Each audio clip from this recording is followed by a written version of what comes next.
قابل صدر احترام معزز سامعین اکرام، عزیز دوستوں، بزرگوں، نوجوان ساتھیوں، پیارے بچوں، پردے میں رہ کر سننے والی میری اسلامی ماں بہنوں، السلام علیکم ورحمۃ اللہ وبرکاتہ۔ الحمد للہ رب العالمین، الصلاۃ والسلام علی سید الانبیاء والمرسلین، اما بعد۔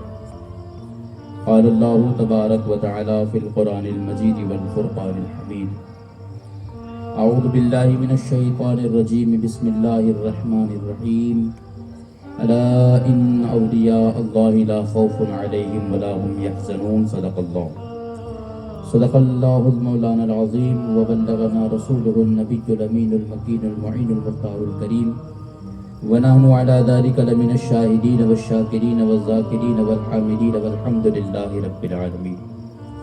آئیے کچھ عرض و معروض سے قبل اہل سنت و جماعت کے عظیم اور قدیم قانون اور دستور کے مطابق ہم اور آپ سب مل کر اپنے پیارے آقا جناب پاک صاحب الاولاق احمد مجتبی محمد مصطفیٰ ارواحنا فدا صلی اللہ تعالی علیہ وسلم کی مقدس اور عالی بارگاہ میں اپنی غلامی کا ثبوت پیش کریں اور جھوم کر کے پڑھیے اللہم صلی علی سیدنا مولانا محمد معدن الجود والکرم والہ وبارک وسلم، صلاۃ و سلام علیکہ یا سیدی یا رسول اللہ۔ نبی اور آل نبی پر ایک اور مرتبہ مچل کر درود پاک پڑھیں۔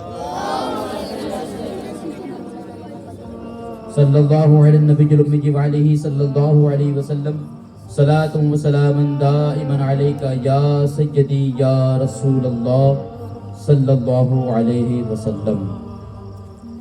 اسیروں کے مشکل کشا غوث اعظم، اسیروں کے مشکل کشا غوث اعظم، فقیروں کے حاجت روا غوث اعظم، کہیے سبحان اللہ۔ فقیروں کے حاجت روا غوث اعظم، اور تیرے ہاتھ میں نے دیا ہے یا غوث، تیرے ہاتھ میں نے دیا ہے، تیرے ہاتھ ہے لاج یا غوث اعظم، تیرے ہاتھ ہے لاج یا غوث اعظم۔ اسیروں کے مشکل کشا غوث اعظم، فقیروں کے حاجت روا غوث اعظم۔ حضرات گرامی، اپنی گفتگو کو ادھر ادھر نہ لے جاتے ہوئے سیدھے جس عظیم ہستی کے ذکر کے لیے میں اور آپ جمع ہوئے ہیں ان کی طرف لے جانے کی میں آپ لوگوں کو کوشش کروں۔ اس سے پہلے چونکہ میں نے ابتداً درود پاک پڑھانے کی کوشش کی تو ایسا محسوس ہوا جیسے محفل میں نہیں، لوگ قبرستان میں بیٹھے ہوئے ہیں۔ اس لیے تھوڑی سستی کو چستی میں تبدیل کرنے کے لیے میں درود پاک کی ایک فضیلت آپ لوگوں کی سماعتوں کے حوالے کرنے کی کوشش کروں۔ ایک مرتبہ ایسا ہوا، پیارے آقا صلی اللہ علیہ وسلم اپنے صحابی، اپنے داماد جس کو فاتح خیبر اور حیدر کرار کہا جاتا ہے، مولا کائنات حضرت مولا علی شیر خدا کرم اللہ وجہہ الکریم کے ساتھ تھے، سفر میں تھے، الگ الگ منزل طے کرتے کرتے آگے بڑھ رہے تھے۔ کبھی جنگل آتا، کبھی پہاڑیوں کا سلسلہ آتا، کبھی کچے راستے اس طریقے سے آتے، آگے بڑھ رہے تھے، اچانک ہوا ایسا کہ پہاڑیوں کا سلسلہ شروع ہوا، آواز آنے لگی، الصلاۃ والسلام علیکہ یا رسول اللہ۔ مولا کائنات نے آواز سنی، میرے آقا نے آواز سنی۔ دوسری مرتبہ واپس وہی آواز آئی، الصلاۃ والسلام علیکہ یا حبیب اللہ۔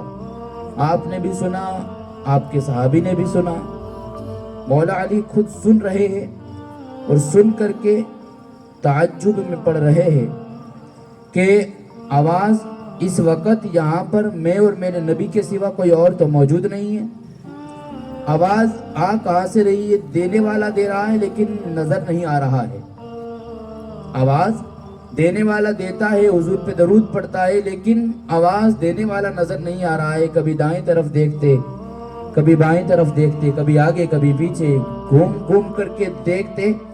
درود پڑھنے کی آواز تو آتی لیکن دینے والا نظر نہیں آتا. آقا مسکرائے، فرمایا علی کیا تلاش کر رہے ہو؟ کیا یہ تلاش کر رہے ہو کہ آواز دینے والا دے رہا ہے، درود پڑھنے والا پڑھ رہا ہے اور وہ نظر نہیں آتا؟ عرض کی یا رسول اللہ آپ نے صحیح فرمایا، ایسا ہی ہے کہ میں دیکھ رہا ہوں کہ آواز آ رہی ہے، آواز دینے والا نظر نہیں آتا. میرے آقا صلی اللہ علیہ وسلم نے ارشاد فرمایا علی سنو، وہ سامنے پہاڑی نظر آ رہی ہے؟ کہا جی یا رسول اللہ. کہا اس پہاڑی کے اوپر ایک چٹان نظر آ رہی ہے؟ کہا جی یا رسول اللہ. کہا اس چٹان پہ پتھر نظر آ رہا ہے؟ کہا جی یا رسول اللہ. میرے آقا نے فرمایا علی سنو، وہی پتھر مجھ پہ درود پاک پڑھتا ہے، وہی پتھر مجھ پہ درود پاک پڑھتا ہے. تو معلوم کیا ہوا، پتا کیا چلا، میسج کیا ملا کہ اللہ کے رسول کی ذات وہ ذات ہے جس کے اوپر انسان تو انسان، پتھر بھی درود پڑھا کرتے ہیں. جو درود پڑھتا ہے ان کی قسمتوں کو سوار دیا جاتا ہے. ایک مرتبہ کی بات ہے، میرے آقا صلی اللہ علیہ وسلم کے بارگاہ میں ایک صحابی آئے، آ کر کے عرض کی یا رسول اللہ صلی اللہ علیہ وسلم میں آپ کی خدمت میں آیا ہوں، اس لیے آیا ہوں کہ آپ کو کھانے کی دعوت دوں. میرے آقا صلی اللہ علیہ وسلم نے دعوت منظور کر لی، قبول کر لی. اب وقت مقرر آیا، کتابوں میں لکھا ہے حضور علیہ السلام اپنے اس صحابی کے گھر پہ پہنچے. کس لیے دعوت دی تھی؟ اس لیے پہنچے. اب دوپہر کا وقت تھا یا شام کا وقت تھا. آقا صلی اللہ علیہ وسلم تشریف لائے اور آ کر کے بیٹھ گئے.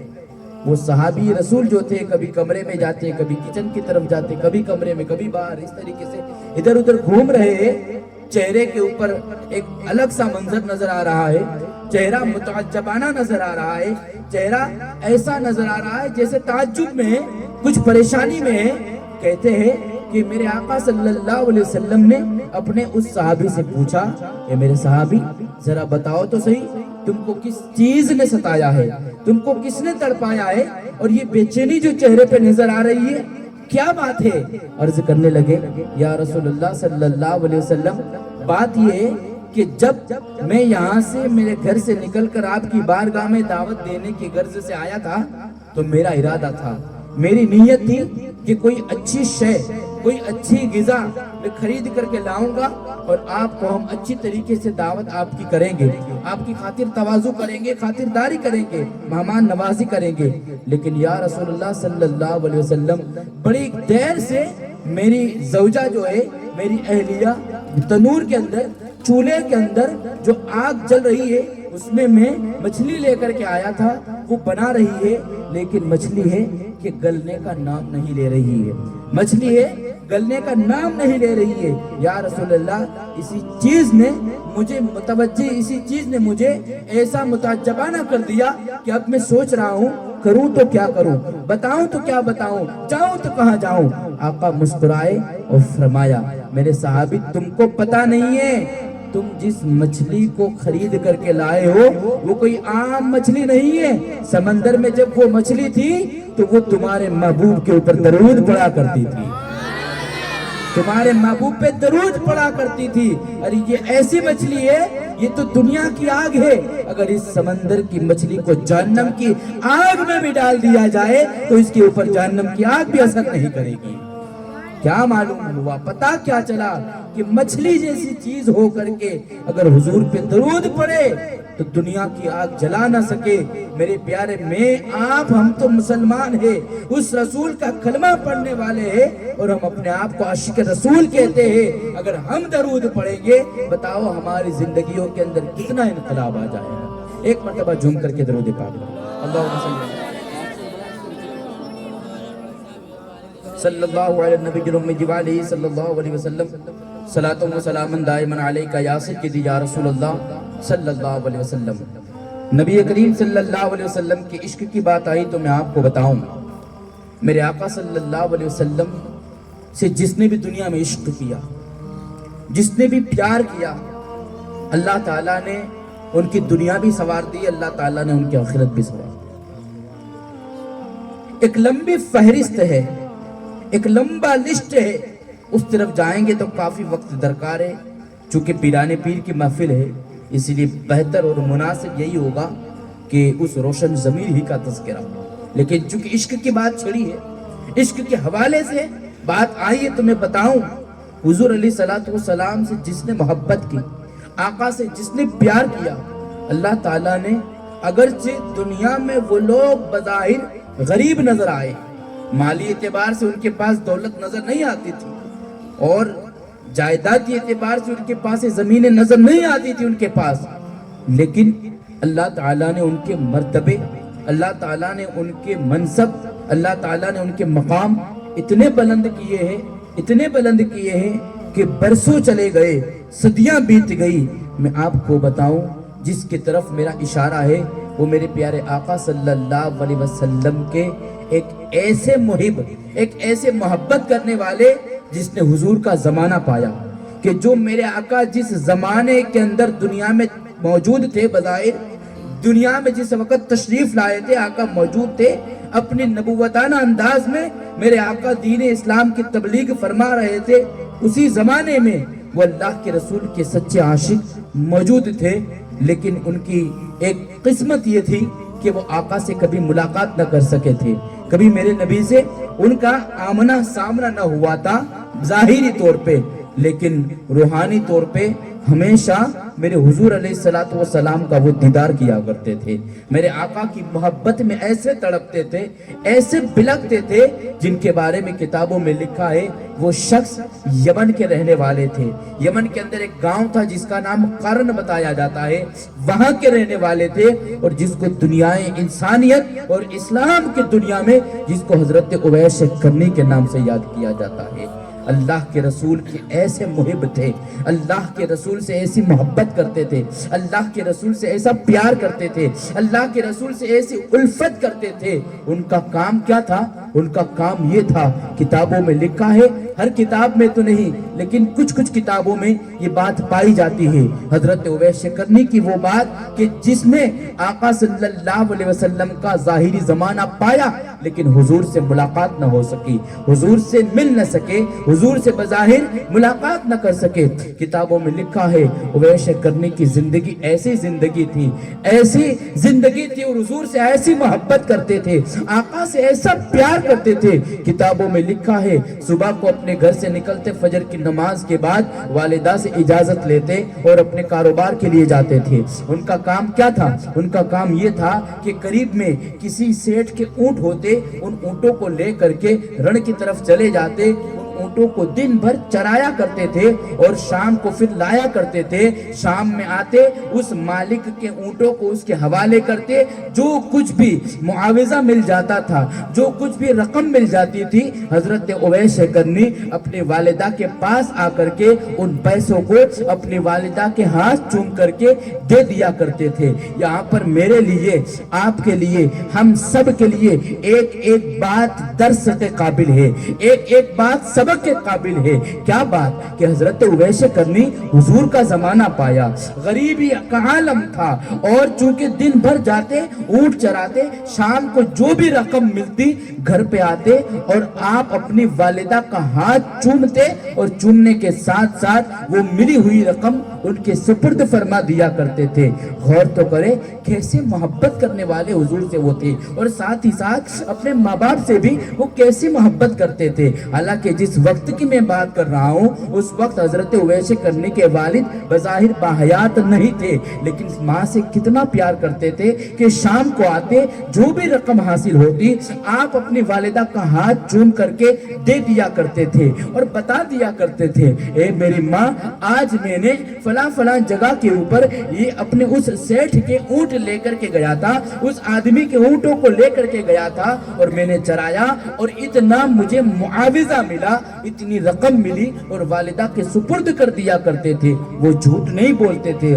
آج ہمارے معاشرے کا جائزہ لے، آج ہم اپنی سماج کے اوپر ایک نگاہ ڈالے، آج سماج کے اوپر ایک نظر ڈالے تو پتا چلتا ہے ہر گھر کے اندر یہ بات، ایک کو چھوڑ کے ایک گھر کے اندر، کثرت گھروں کے اندر یہ بات پائی جاتی ہے کہ بیٹا کام تو کر رہا ہے، بیٹا کاروبار تو کر رہا ہے، کسی سیٹ کے ہاں نوکری کر رہا ہے یا خود کا کاروبار ہے یا کسی بھی طریقے سے وہ پیسے تو کما رہا ہے، لیکن جب والد کے پاس حاضر ہوتا ہے یا ماں کے پاس حاضر ہوتا ہے، ماں سوال کرتی ہے نا، بیٹا بتاؤ تو صحیح تمہاری ایک مہینے کی تنخواہ کتنی ہے، بیٹا بتاؤ تو صحیح تمہارا ایک مہینے کا پگار کتنا ہے، تو بیٹے کا پگار ہوتا ہے 15,000، بیٹے کی تنخواہ ہوتی ہے 20,000 یا اس سے کم و بیش آگے پیچھے کچھ بھی ہوتی ہے، لیکن بیٹا ماں سے یا باپ سے کہتا ہے ابا میری تنخواہ صرف 8,000 ہے یا 9,000 ہے۔ مطلب یہ ہے اس معاملے میں بھی ہم جھوٹ کا سہارا لیتے ہوئے نظر آتے ہیں۔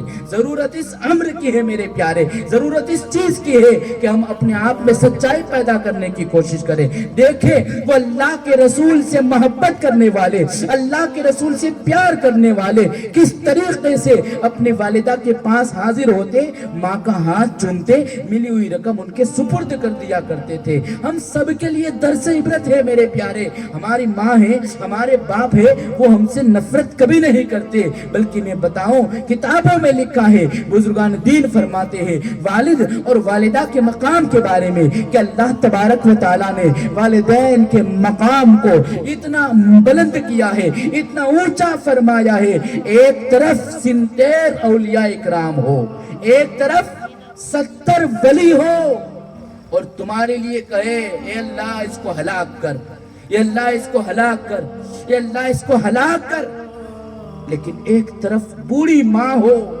اور تمہارے لیے کہے اے اللہ میرے لال کی لاج رکھ، اے اللہ میرے لال کی لاج رکھ۔ ادھر بیٹھے ہوئے 70 ولی، 70 اولیاء، ادھر بیٹھی ہوئی صرف ایک ماں۔ ولیوں کی دعاؤں کو اللہ رد کر دے گا لیکن ماں کی دعا کو اللہ قبول فرما دے گا۔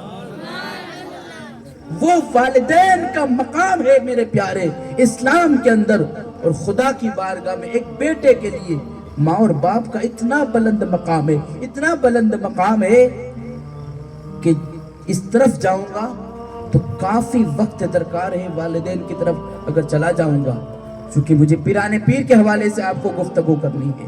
سنیں حضرت سیدنا اویس کرنی، شام کو آتے ماں کا ہاتھ چومتے، ماں یہ رقم حاصل ہوئی، اتنا پیسہ کمایا، آپ سنبھالیں۔ اس سے ہمیں میسج ملتا ہے، ماں باپ یہ نہیں چاہتے کہ میں بیٹے کو کم پیسہ دوں، یہ کم خرچہ کرے، یہ کم کھائے کم پی، نہیں، ان کی سوچ یہی ہوتی ہے، ان کی ذہانت یہی ہوتی ہے کہ کچھ بھی ہو میں گل جاؤں، میں مزدوری کروں، میں پتھر اٹھاؤں، اپنے کاندھوں پہ بوریاں اٹھا کر کے کچھ بھی کروں، لیکن میرا بیٹا شان والی زندگی اختیار کرے، میرا بیٹا اچھی زندگی اختیار کرے۔ یہ ہمارے ہر ایک کے ماں باپ کی یہی سوچ ہوتی ہے۔ پتہ نہیں مغربی ہوا کہاں سے آئی اور ہمارے دلوں کے اندر جو الفت والدین تھی وہ ختم کر کے چلی گئی۔ حضرت اویس کرنی ہاتھ چومتے عطا کر دیتے، لیکن ساتھ ہی ساتھ کہہ دیتے اے ماں ایک بات بتاؤں، کہتے بتاؤ بیٹا کیا بات ہے؟ کہا میرے والدہ مجھے میرے رسول کی یاد آئی ہے۔ کیا کہتے ہیں؟ اے ماں میرے آقا کی مجھے یاد آئی ہے، یا تو مدینہ شریف میں ہوگے یا مکہ شریف میں ہوگے، جہاں بھی ہوگے، لیکن میری ماں میں چاہتا ہوں آقا کی یاد آئی ہے، آقا کی بارگاہ میں حاضر ہو کر کے میں جو ہے ان سے ان کی زیارت کرنا چاہتا ہوں، ان سے ملاقات کرنا چاہتا ہوں۔ اے میری ماں مجھے ایک بار پرمیشن دے دے، اے میری والدہ مجھے ایک بار اجازت دے دے، میں جاؤں گا، ملاقات کروں گا، فیض حاصل کروں گا، حضور کی زیارت کروں گا، واپس آ جاؤں گا۔ حضرت اویس کرنی کی والدہ چونکہ ضعیف العمر تھی، عمر کے تقاضے ایسے ہو چکے تھے آنکھوں سے نظر نہیں آتا تھا، والدہ کچھ باتیں کہہ کر کے تسلی دے دیا کرتی تھی، ان کو اطمینان دے دیا کرتی تھی اور کہتی تھی بیٹا اویس ابھی ٹھہر جا، ابھی رک جا، انشاءاللہ وقت آئے گا میں تجھے دوں گی، لیکن دیکھ اویس میری ایک بات سن کہ میں نے سنا ہے کہ جس نے بھی حضور سے محبت کی ہے, حضور کے عشق کے دامن کو, حضور سے اپنے آپ کو حضور کے دامن سے قریب کیا ہے. میں نے سنا ہے ایک نام اسی فہرست کے اندر ابو بکر کا نام آتا ہے, صدیق اکبر کا نام آتا ہے. کہتی ہے بیٹا اویس, انہوں نے محبت نہیں تھی کی محبت, ان کے دیوانے ہو گئے, حضور سے قریب ہوئے, 2 مہینے حضور کے پاس رہتے ہیں, گھر نہیں جاتے. میں نے سنا ہے عمر ابن خطاب جو خطاب کے بیٹے ہیں, ان سے محبت ہو گئی, 2-3 مہینے تک انہی کی صحبت میں پڑے رہتے ہیں, انہی کے پاس بیٹھے رہتے ہیں. بیٹا اس سے انکار نہیں ہے, لیکن وہ لوگ ہیں وہ محبت میں مبتلا ہوئے, محبت میں گرفتار ہوئے, 2 ماہ تک ان کے پاس بیٹھے رہتے ہیں, ان کو محبت بعد میں ہوئی. بیٹا اویس, تو اپنے رسول سے بچپن سے محبت کرتا ہے بیٹا, ان سے بڑا پیار کرتا ہے, بڑی الفت کرتا ہے, اور صبح ہوتی ہے تو بھی اپنے رسول کو یاد کرتا ہے, دوپہر ہوتی ہے تو بھی یاد کرتا ہے, شام کو بھی حضور کے اوپر درود پڑھتا ہوا نظر آتا ہے. میرا بیٹا اگر تو چلا گیا, اور چونکہ ہم تو مدینہ میں تو نہیں رہتے نا, ہم تو مکہ میں نہیں رہتے, ہم تو قرن کے اندر, ہم تو یمن میں رہتے ہیں, اور یمن سے مدینہ کا فاصلہ 1 مہینے کی مسافت کا ہے, کہ اگر کوئی بندہ مومن یا کوئی بھی شخص یمن سے مکہ جائے گا یا مدینہ جائے گا تو پورا 1 مہینہ جانے میں لگے گا, 1 مہینہ آنے میں لگے گا. بیٹا اویس, اگر تو گیا تو 1 مہینہ جانے میں, 1 مہینہ آنے میں, پھر وہاں جائے گا, پتہ نہیں کتنے دن تو ان کی خدمت میں رہے گا. مجھے انکار نہیں ہے, لیکن بیٹا اتنے دن چلا جائے گا, 4-5 مہینے چلا جائے گا, میرا کیا ہوگا؟ مجھے آنکھوں سے نظر نہیں آتا, میری ضعیفی اتنی ہو چکی ہے کہ میں صحیح سے کام بھی نہیں انجام دے سکتی. بیٹا اویس, کچھ جو ہے میرے اوپر بھی رحم کر اور رک جا. وہ ماں ان کو تسلی دے دیا کرتی, وہ خاموش ہو جاتے, پھر رات کو عشاء کی نماز پڑھتے, اور والدین کی جو بھی خدمت, والدہ کی جو بھی خدمت ہوتی وہ مکمل انجام دیا کرتے. پھر اویس کرنی نوافل میں مشغول ہو جاتے تھے یا سو جایا کرتے تھے. لیکن پھر صبح ہوتی, پھر وہی معاملہ, جاتے, اور جاتے سے پہلے ماں سے یہ تو کہتے, ماں جا رہا ہوں, لیکن بس آقا کی یاد آئی ہے, ایک بار اجازت دے دے, نبی کی یاد آئی ہے, ایک بار پرمیشن دے دے. ماں کچھ کہہ کر کے تسلی دے دیا کرتی. 1 دن گیا, 2 دن گیا, 3 دن گئے, آئے دن یہی بات, ماں بس ایک بار اجازت دے دے, میں میرے نبی کی خدمت میں حاضر ہونا چاہتا ہوں, ان کی زیارت کرنا چاہتا ہوں, ان سے ملاقات کرنا چاہتا ہوں. ایک دن حضرت اویس کرنی اونٹ چرانے کے لیے رن کی طرف گئے تھے, اور اپنے کام کو انجام دے کر کے واپس آ رہے تھے. یہاں ان کی والدہ نے یہ پلان بنایا, یہ منصوبہ بنایا کہ جب میرا بیٹا اویس میرے پاس آئے گا نا, تو وہ جب اجازت طلب کرے گا تو میں اجازت دے دوں گی, لیکن ایسی بات بتا دوں گی کہ وہ جانے کا نام نہیں لے گا, وہ میرے پاس سے ہٹنے کا نام نہیں لے گا. انہوں نے منصوبہ بنایا, انہوں نے پلان بنایا, اور انتظار کرتے رہی. شام ہوئی, حضرت اویس کرنے حاضر ہوئے, حاضر ہو کر کے نماز وغیرہ سے فارغ ہوئے, جو کچھ بھی رقم حاصل تھی وہ عطا کر دی, اور ساتھ ہی ساتھ کہا, ماں ایک بار اجازت دے دے, مجھے نبی کی خدمت میں حاضر ہونا ہے, مجھے ان سے ملاقات کرنی ہے, ان کی زیارت کرنی ہے. والدہ نے اس مرتبہ منع نہیں کیا. کیا کیا؟ منع نہیں کیا. والدہ نے کہا, ٹھیک ہے بیٹا اویس, جانا چاہتا ہے تو جانا, فجر پڑھ کے نکلنا, پرمیشن دے رہی, اجازت دے رہی ہوں, لیکن ایک بات یاد رکھنا, نکلنا صبح میں, اور 8 پہر کے اندر واپس آ جانا. اس سے مراد کیا؟ اس سے مراد یہ, والدہ نے کہا بیٹا جانا ضرور, لیکن 24 گھنٹہ کے اندر واپس آ جانا. اب میں نے آپ کو بتایا یمن سے مدینہ شریف 1 مہینہ جانے میں لگتا, 1 مہینہ آنے میں لگتا, پورے 2 مہینے تو راستے میں, پھر بیچ میں رکاوٹ, اسی طریقے سے وہاں رکنا, خدمت کرنی وغیرہ وغیرہ. تو 2.5-3 مہینے کا سفر. والدہ کہہ رہے بیٹا جانا, لیکن 24 گھنٹہ میں واپس آ جانا, اور شرط لگا دی. کہا بیٹا اویس سن, جانا ضرور, 24 گھنٹہ میں آ جانا, اگر 24 گھنٹہ میں نہیں آیا تو قیامت تک تجھے معاف نہیں کروں گی. کیا کہا؟ قیامت تک تجھے معاف نہیں کروں گی. منع کر دیا, بیٹا جانا ضرور, لیکن 24 گھنٹہ کا وقت دے رہی ہوں. اویس کرنی تھے, ہمارے جیسے گناہگار نہیں تھے, وہ حضور کی محبت میں ایسے مشغول تھے، ایسا پیار کرتے تھے اللہ سے اور اللہ کے رسول سے کہ ان کو بھروسہ تھا کہ بس ماں کی طرف سے ایک بار اجازت مل جائے، ماں اجازت دے دے گی، اللہ تعالیٰ میرے راستے نبی کے صدقے میں آسان فرما دے گا، راستے اللہ بنا دے گا، بس ایک بار ماں اجازت دے دے۔ رات بھر کروٹیں لیتے ادھر ہوتے، کبھی ادھر ہوتے، ادھر ہوتے، کبھی ادھر ہوتے، چین نہیں، اطمینان نہیں۔ کیوں؟ کیونکہ صبح جانا ہے۔ کہاں جانا ہے؟ بازار میں نہیں، پکنک میں نہیں، گھومنے نہیں، گارڈن میں نہیں، صبح جانا ہے حضور کے دربار میں حاضری لگانی ہے، صبح جانا ہے مدینہ شریف جانا ہے۔ حضرت اویس کرنی بس اسی بے چینی کے عالم میں کبھی ادھر فجر کا وقت ہوا، نماز فجر پڑھی، والدہ کا ہاتھ چوما، اجازت لی اور نکلے۔ 6 بجے یا 7 بجے کا وقت، اتنے بجے نکلے۔ اب ضرور ہونا تو یہ چاہیے کہ 1 مہینہ جانا، 1 مہینہ آنا، اس طریقے سے وقت نکلنا چاہیے، لیکن فجر کی نماز پڑھ کے یہ بندہ اپنے گھر سے نکلا، نماز فجر پڑھی اور اجازت لے کر نکلا، اور پھر کیا کیا بتائیں؟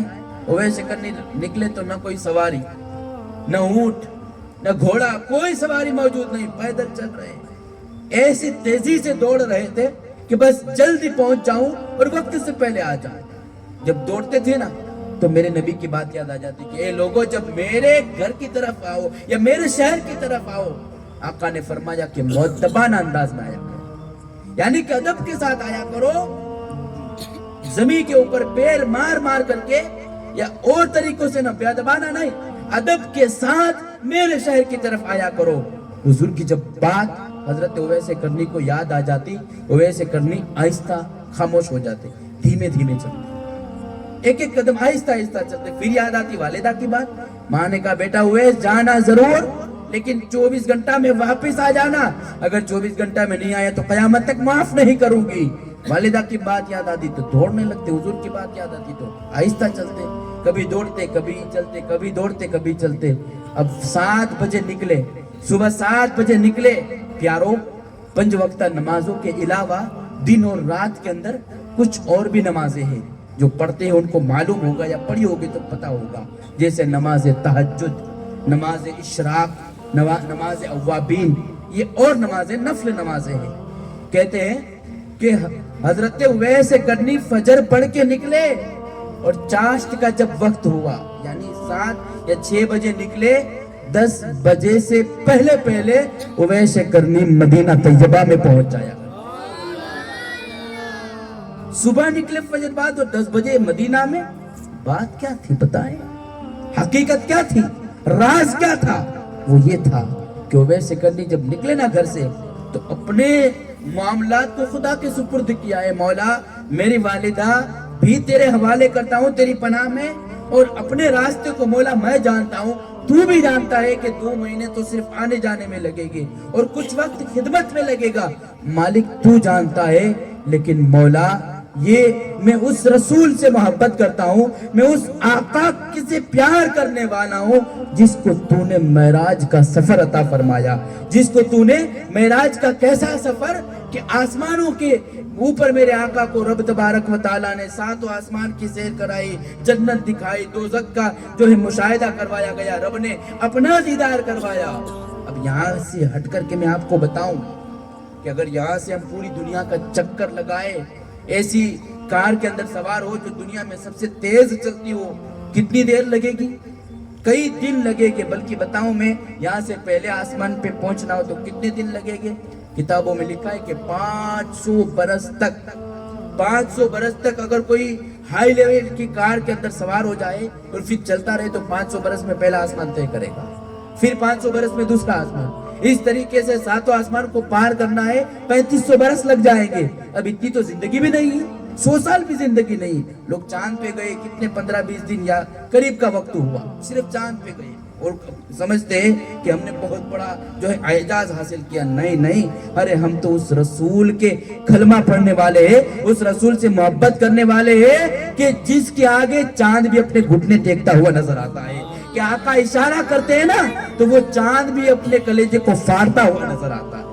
وہ آقا جنہوں نے آن کے اندر معراج کے سفر کو مکمل کیا، ساتوں آسمان جنت بھی دیکھی، اللہ سے ہم کلام بھی، اللہ سے قریب بھی ہوئے، خدا کا دیدار بھی کیا، اور پھر ایک مرتبہ نہیں، آسمانوں پہ آئے، پھر گئے، پھر آئے، 9 مرتبہ آنا جانا ہوا۔ کتنا وقت لگا ہوگا؟ کتنا وقت لگا ہوگا؟ تو میں آپ کو بتاؤں، طلبہ کو پڑھاتے پڑھاتے مثال میں نے دی تھی مدرسے کے اندر کہ حضور علیہ الصلوۃ والسلام ہے نا، وہ کائنات کی جان ہے۔ حضور ہے میرے آقا کی ذات، یہ کائنات کی جان ہے۔ مطلب یہ ایک ایگزامپلی طور پہ بتاؤں، داخلہ طریقے میں آپ کو سمجھاؤں کہ ہمارے پاس گھڑی ہو، گھڑی چل رہی ہو، اس میں سے اس گھڑی کا سیل نکال لیا جائے، یا موبائل میں سے بیٹری نکال لی جائے، تو کیا ہوگا؟ ساری چیزیں وہیں رک جائے گی۔ گھڑی میں سے سیل نکال لیں گے تو سیکنڈ کا کانٹا وہیں رک جائے گا، گھنٹے کا جو سوئی ہوتی ہے کانٹا ہوتا ہے وہیں رک جائے گا، منٹ کا کانٹا وہیں رک جائے گا۔ پھر جب سیل ڈالیں گے تو پھر جہاں رکا تھا وہیں سے چلے گا۔ تو میرے آقا کائنات کی جان ہے، جب وہ اس زمین سے نکلے سمجھ لو جان گئی۔ تو زمین کے جو معاملات تھے نا، آپ نے سنا ہوگا معراج کا، مجھے معراج کی طرف نہیں لے جانا، ایک بات پیرانے پیر کی طرف آپ کو لے جانا چاہتا ہوں۔ میرے آقا جب یہاں سے گئے تو چونکہ حضور کائنات کی جان ہے، تو آپ نے معراج کے بیان میں سنا ہوگا کہ آقا گئے تو دروازہ کھولا تھا اور بعد میں بند کیا تھا، زنجیر تھی نا، آئے تو ہل رہی تھی وہ زنجیر۔ جہاں پہ آپ صلی اللہ علیہ وسلم نے پانی بہایا تھا نالی کے اندر، وہ پانی بھی بہ رہا تھا، اتنی دیر میں سفر کر کے آ گئے۔ حقیقت کیا تھی؟ حقیقت یہ تھی کہ حضور گئے تو اللہ تعالیٰ نے کائنات کے نظام کو روک دیا، جو جس حال میں تھا اسی حال میں رہا۔ حضور گئے، برسوں ہوئے، صدیاں بھی تھی، اللہ کے دربار میں حاضر ہوئے، اللہ سے بات کی، اللہ اور رسول کے بیچ میں بہت ساری باتیں ہوئی، آسمان پہ آئے، پھر گئے، پھر آئے، پھر گئے۔ اب جان گئی تو نظام رک گیا، اللہ تبارک و تعالیٰ نے جان ڈال دی، نظام ویسے ہی برقرار ہو گیا۔ مطلب کیا ہے؟ وقت کو اللہ تعالیٰ نے روک دیا تھا۔ یہ ویسے کرنی چلتے جاتے، اللہ کی بارگاہ میں دعا کر دے جاتے، مولا آج تیرے محبوب کے شہر کی طرف جا رہا ہوں، لاج رکھ لے۔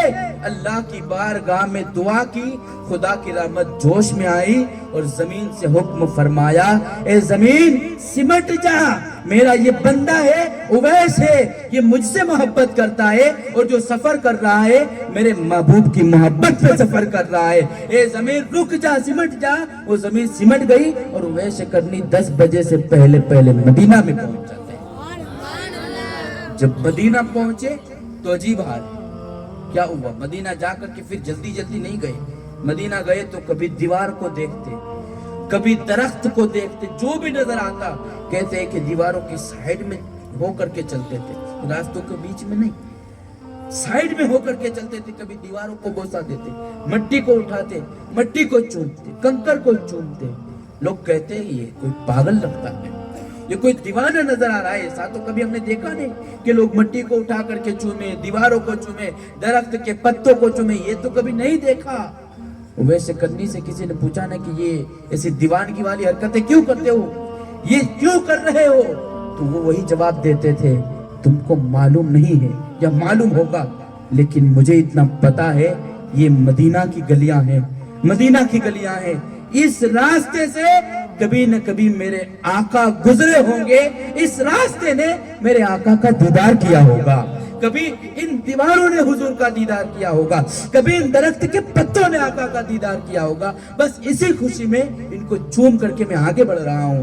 بڑھتے بڑھتے گئے، کسی سے ملاقات ہوئی، پوچھا آقا علیہ السلام اس وقت کہاں ہیں، حضور کہاں پہ ہوں گے؟ بتایا یا تو مسجد نبوی شریف میں ہوں گے یا تو حجرہ عائشہ میں موجود ہوں گے۔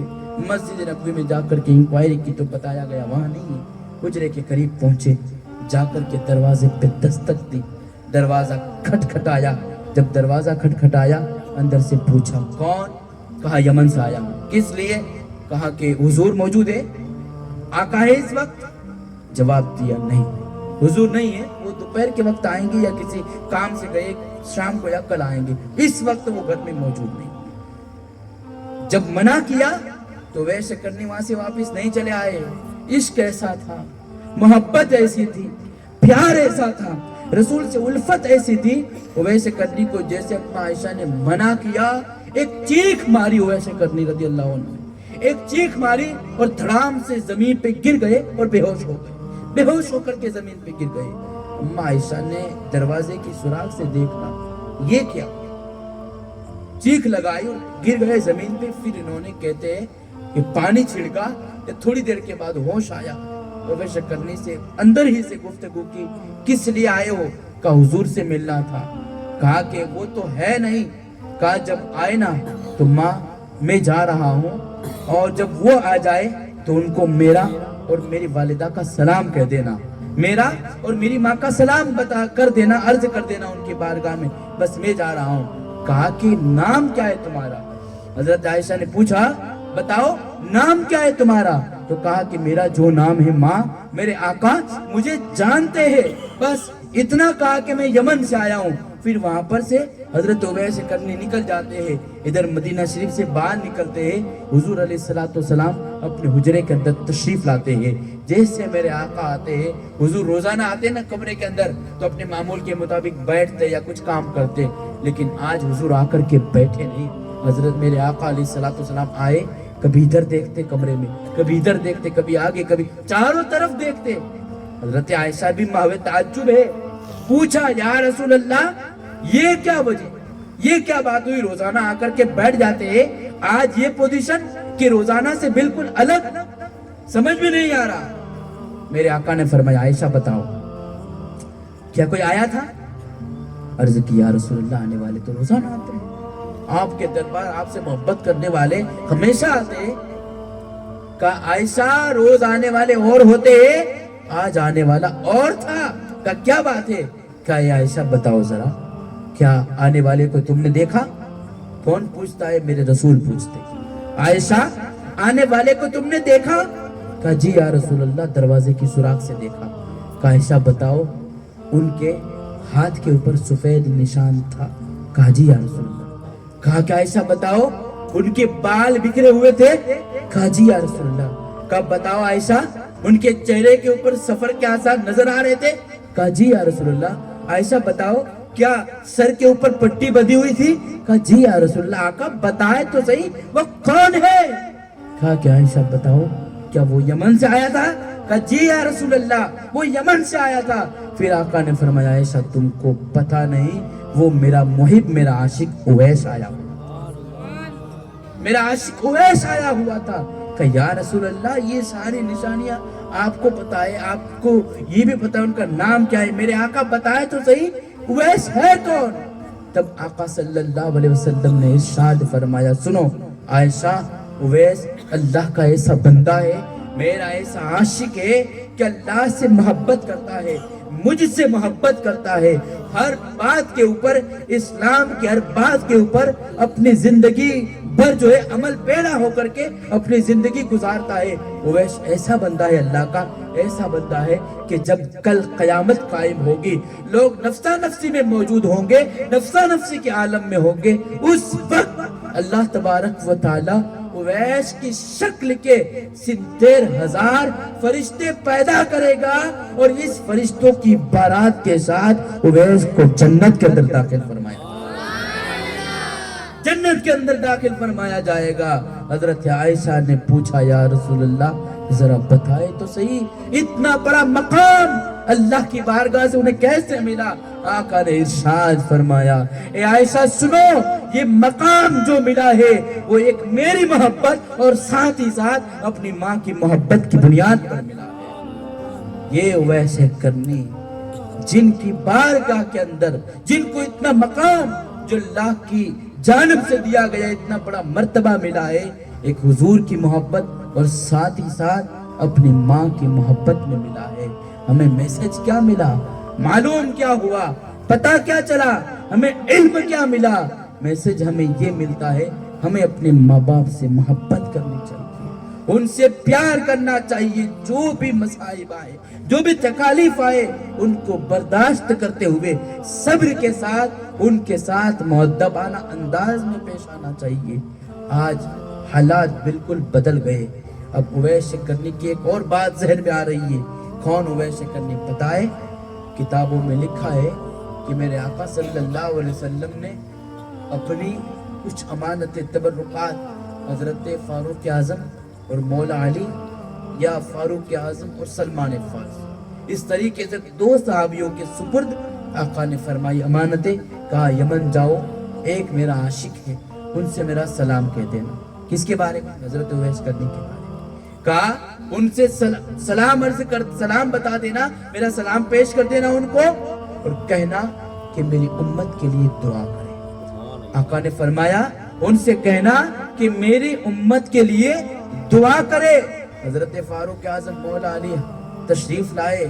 اس وقت حضرت اویس کرنی سجدے کے عالم کے اندر تھے. جب نماز میں تھے، نماز مکمل ہو گئی، یا دعا میں تھے، دعا مکمل ہو گئی، ملاقات کی اور بات چیت ہوئی. حضرت فاروق اعظم نے کہا اویس تم کو آقا نے سلام کیا ہے. کیا کہا؟ اویس تم کو حضور نے سلام بھیجا ہے. اتنا سننا تھا جسم کانپنے لگا. کہاں میرے آقا اور کہاں میں گنہگار کہ اتنے بڑے انبیاء کے تاجدار نے اس گنہگار کو سلام بھیجا ہے. جسم کانپنے لگا، اور جسم جب کانپ رہا تھا نا، اسی عالم کے اندر حضرت اویس کرنی نے فاروق اعظم سے پوچھا اے عمر ذرا بتاؤ تو صحیح، میرے آقا نے اپنی زبان کے اوپر جب مجھ گنہگار کا نام لیا تو حضور کی بہووں کا عالم کیا تھا، حضور کی بہویں کیسی تھی؟ فاروق اعظم جواب نہ دے سکے، نہ مولا علی نے جواب دیا، نہ انہوں نے جواب دیا، نہ انہوں نے جواب دیا. اویس کرنی کہتے کیا بات ہے اے خطاب کے بیٹے، کیا ہوا؟ مولا علی سے بھی کہتے کیا بات ہے؟ فاروق اعظم جواب دیتے ہیں کیا بتاؤں، میں صبح میں ان کے ساتھ رہتا ہوں، شام میں ان کے ساتھ، جنگوں میں حضور کے ساتھ، رات میں ان کے ساتھ، ان کے پاس ہی میں بیٹھ کر کے ہم زندگی گزار رہے ہیں، لیکن جسم کے اندر یا آنکھوں کے اندر وہ طاقت نہیں ہے کہ حضور کے چہرے کو آنکھ اٹھا کر کے ہم دیکھ سکے. یہ میرے آقا کے جمال کا عالم ہے اور آقا کے چہرے کا عالم ہے. دیکھتے نہیں ہیں، بس حضور کی بارگاہ میں ہوتے ہیں تو اس طریقے سے معتبان انداز میں ہم رہتے ہیں. دیکھنے کی ہمت نہیں ہوئی، بالخصوص جب آپ کا نام لیا اس وقت آقا کے چہرے کے اوپر یا آقا کی بہوؤں کے اوپر نظر نہیں تھی. اویس کرنی نے پھر فرمایا، پھر کہا کہ میں بتاؤں کہ جب میرا نام لیا تھا اس وقت ان کی پوزیشن کیا تھی، بہویں کیسی تھی؟ کہا بتاؤ. حضرت فاروق اعظم تعجب میں، مولا علی تعجب میں ہے. کہا بتاؤ کیا بات ہے، تم کو کیسے پتا؟ کہا کہ جب نام لیا نا تو اگر کوئی دور سے دیکھے نا تو بہویں جدا لگتی ہے، قریب سے دیکھے تو بہویں ملی ہوئی لگتی ہے. فاروق اعظم نے کہا تم کو کیسے پتا؟ کہا کہ بظاہر آقا سے دور ہوں لیکن روحانی طور پر میں اپنے آقا کا ہمیشہ دیدار کیا کرتا ہوں، آقا کا نظارہ کیا کرتا ہوں. یہ اویس کرنی جن کو کہا گیا کہ دعا کرے، کس کے لیے؟ امت کے لیے. اویس کرنی نے دعا کی. بعد میں فاروق اعظم جب آئے اور دعا کے لیے کہا، اور کہتے ہیں کہ جب آواز دی آنے کی اور دعا کر رہے تھے حضرت اویس کرنی سر اٹھا کر کے کہا عمر تم آ گئے. کہا کیوں؟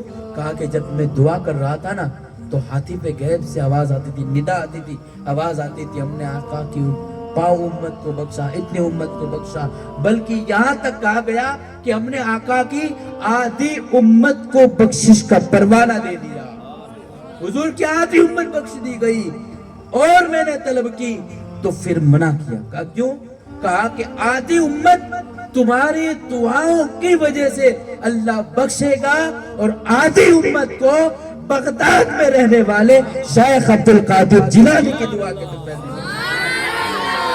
کیا پتا چلا، معلوم کیا ہوا، علم کیا ملا، میسج کیا ملا؟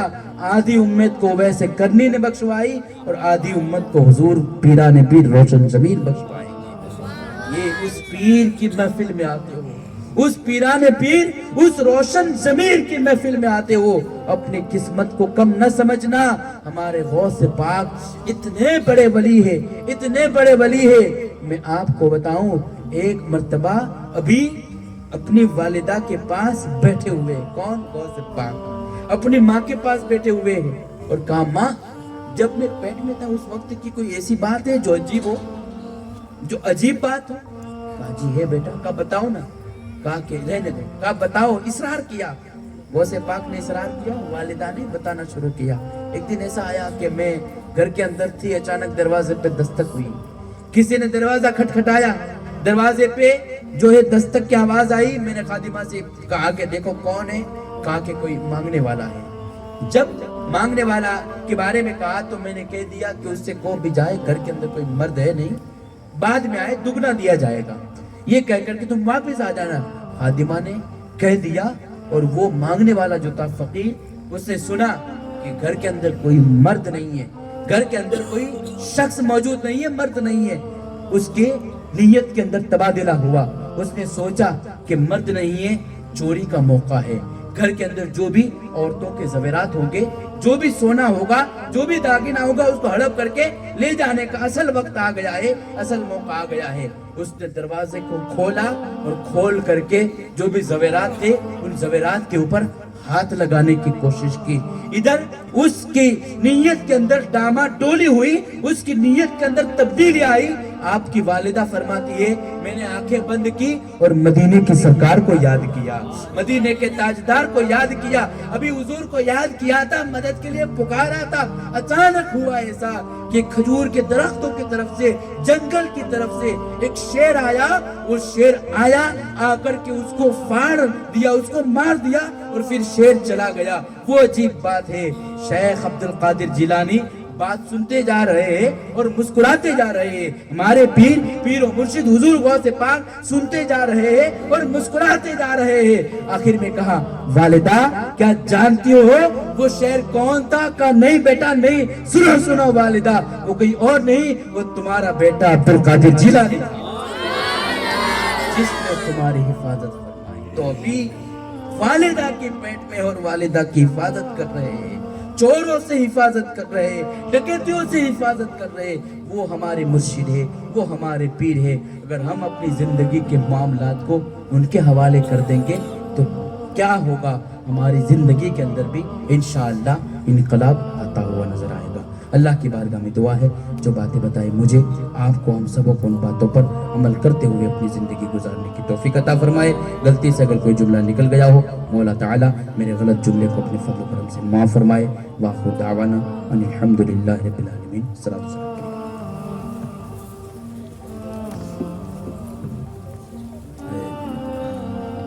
مصطفیٰ جانے رحمت تیرا کو تلام شمع بد میں ہدایت تیرا کو تلام ڈوبا سورج کی سینے میں پیرانا ہی ڈوبا سورج کی سینے میں پیرانا ہی مطلع دلہا کی سینے میں دیکھا نہیں جس کی طاقت کا کوئی ٹھکانا نہیں ایسی باتوں اے قوت تیرا تو سلام مصطفیٰ جانے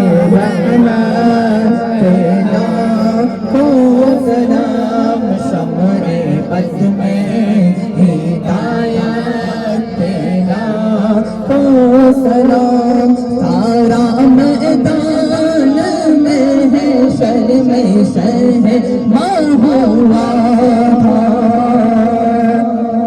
سب کے سینوں میں خدا کا بڑا خوف تھا اتنے میں آ گیا نور والا میرا جس طرف اٹھ گئی دم میں دم پا گیا اتنی گاہیں عنایت تیرا او سلام مصطفیٰ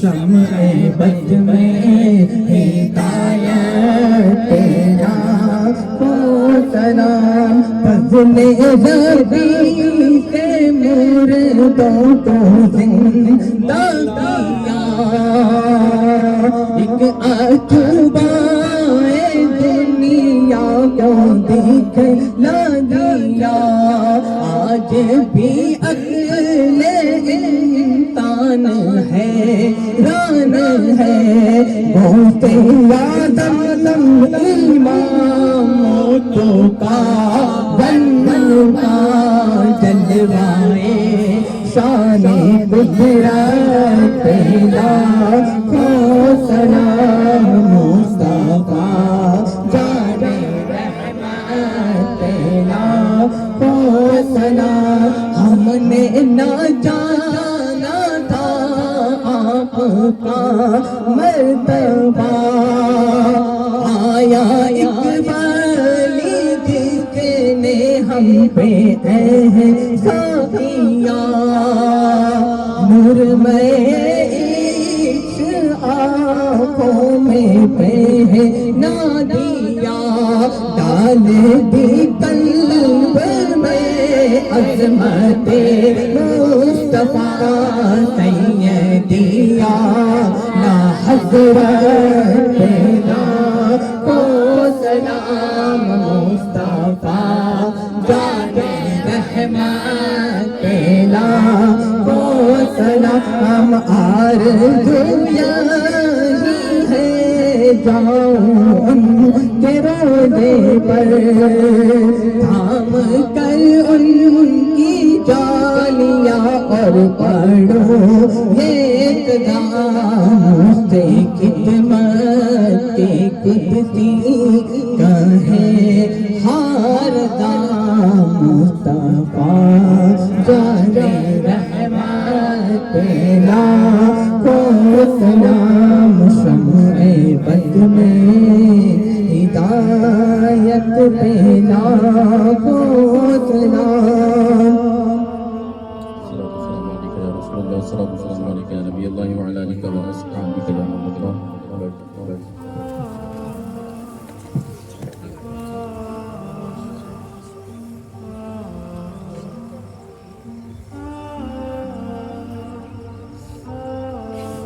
آج کی محفل ہمارے جناب روہت بھائی جیٹوا کی جانب سے حضور غوث پاک پیران پیر روشن ضمیر رضی اللہ مولا عنہ کی بارگاہ میں خراج عقیدت پیش کرنے کی غرض سے رکھی گئی تھی۔ اللہ تعالیٰ کی بارگاہ میں دعا ہے اس محفل کو اپنی بارگاہ میں قبول فرمائے، ہم سبوں کو غوث پاک کے نقش قدم پر چلنے کی توفیق عطا فرمائے۔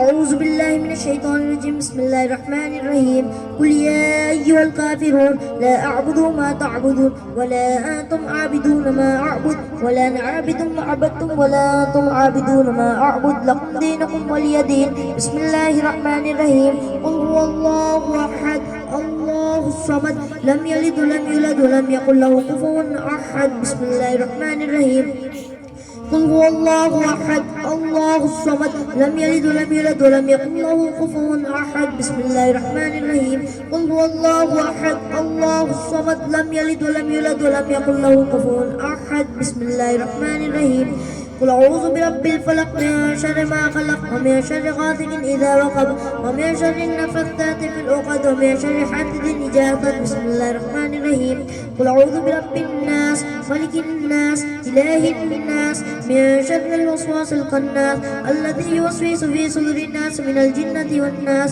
بسم الله الرحمن الرحيم الحمد لله رب العالمين الرحمن الرحيم مالك يوم الدين إياك نعبد وإياك نستعين اهدنا الصراط المستقيم صراط الذين أنعمت عليهم غير المغضوب عليهم ولا الضالين آمين بسم الله الرحمن الرحيم ألف لام ميم ذلك الكتاب لا ريب فيه هدى للمتقين الذين يؤمنون بالغيب ويقيمون الصلاة ومما رزقناهم ينفقون والذين يؤمنون بما أنزل إليك وما أنزل من قبلك وبالآخرة هم يوقنون أولئك على هدى من ربهم وأولئك هم المفلحون وإلهكم إله واحد لا إله إلا هو الرحمن الرحيم إن رحمة الله قريب من المحسنين وما أرسلناك إلا رحمة للعالمين ما كان محمد أبا أحد من رجالكم ولكن رسول الله وخاتم النبيين وقال الله بكل شيء عليما إن الله وملائكته يصلون على النبي يا أيها الذين آمنوا صلوا عليه وسلموا تسليما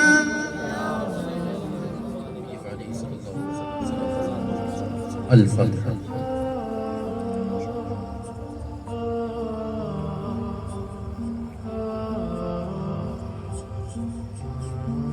اللهم ربنا آتنا في الدنيا حسنة وفي الآخرة حسنة وقنا عذاب النار وقنا عذاب القبر وقنا عذاب الحشر وقنا عذاب الدارين اللهم رب اجعلني مقيم الصلاة ومن ذريتي ربنا وتقبل دعاء ربنا اغفر لي ولوالدي وللمؤمنين يوم يقوم الحساب یا الہی رحم فرما مصطفیٰ کے واسطے یا رسول اللہ کرم کیجئے خدا کے واسطے مشکل حل کا شہ مشکل کشا کے واسطے کربلا عزت شہید کربلا کے واسطے یا الہی سید سجاد کے صدقے میں ساجد رکھ ہمیں علم حق دے باقر علم خدا کے واسطے یا الہی قادری کر قادری رکھ قادری جو میں اٹھا قدر عبد القادر قدرت نما کے واسطے الہی دکھا دے ہم سبوں کو وہ مدینہ کیسی بستی ہے جہاں پر رات دن مولا تیری رحمت برستی ہے یا الہی ہمیں با ایمان دنیا سے اٹھا میرے مولا حضرت غوث الورا کے واسطے میرے مولا حضرت خواجہ پیا کے واسطے میرے مولا حضرت احمد رضا کے واسطے یا اللہ تبارک و تعالی جو محفل سجائی گئی جو بھی نعت منقبت حمد صلی اللہ علیہ وسلم کل شریف جو بھی درس و بیان ہوا